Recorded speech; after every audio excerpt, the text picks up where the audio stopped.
Hello நண்பர்களே, வாங்க ஃபுட்பாலில் இப்போ நடந்த முக்கியமான செய்திகளை பார்க்கலாம். என்ன பஞ்சாயத்துனா, நம்ம மாஸ்க் மேனை அர்சனல் சைன் பண்ணிட்டாங்க. அவன் வேற சொல்லிட்டான், எனக்கு வந்து அர்சனல் தான் ஏற்ற கிளப்பு அப்படின்னு சொல்லிட்டு.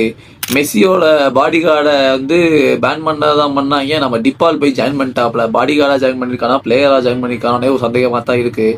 அதுக்கப்புறம் நான் முக்கியமாக பேச போது இந்த பையனை பற்றி தான். இவனுக்குலாம் என் வயசு தான் ஆகுது. ஆக்சுவலி நல்ல ஒரு பிளேயரு. ஆனால் இந்த வயசுலேயே சவுதி லீக் போயிட்டாப்புல. என்னன்னு தெரியல. போர்ச்சுகல்லையும் மெயினில் ஆடலை. என்ன பிரச்சனைன்னு புரியல. சரி பார்க்கலாம், அங்கே ரொனால்டோ கூட போய் சைன் ஆகுறானா இல்லையானா அப்படின்னு சொல்லிட்டு. அதுக்கப்புறம் இந்த சின்ன பையனை எல்லாத்துக்கும் தெரிஞ்சிருக்கும். நம்மக்கிட்ட கையில் மொபைல் வந்த காலத்துலேருந்து இவனை நம்ம பார்த்துருப்போம். இவனை செல்சி சைன் பண்ணிட்டாங்க. முக்கியமான செய்திகள் என்னன்னா, ரியல் மேட்ரு அடுத்த வீக்லேருந்து ப்ராக்டிஸ் வர போகிறாங்க. ஆல்ரெடி எல்லா டீமும் ப்ராக்டிஸ் மேட்ச் அது இதுன்னு போய்கிட்டு இருக்கு. நம்மளால இன்னும் வெக்கேஷன்லேயே இருக்கானுங்க. பரவாயில்ல, இப்போ தான் கிளப் வேர்ல்ட் கப் முடிச்சுட்டு போயிருக்கானுங்க.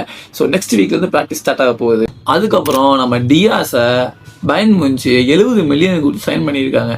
இங்கே பொழந்துக்கிட்டு இருந்தவன் இப்போ புண்டோஸ் லீகில் போய் அங்கேயும் பொழக போகிறான்.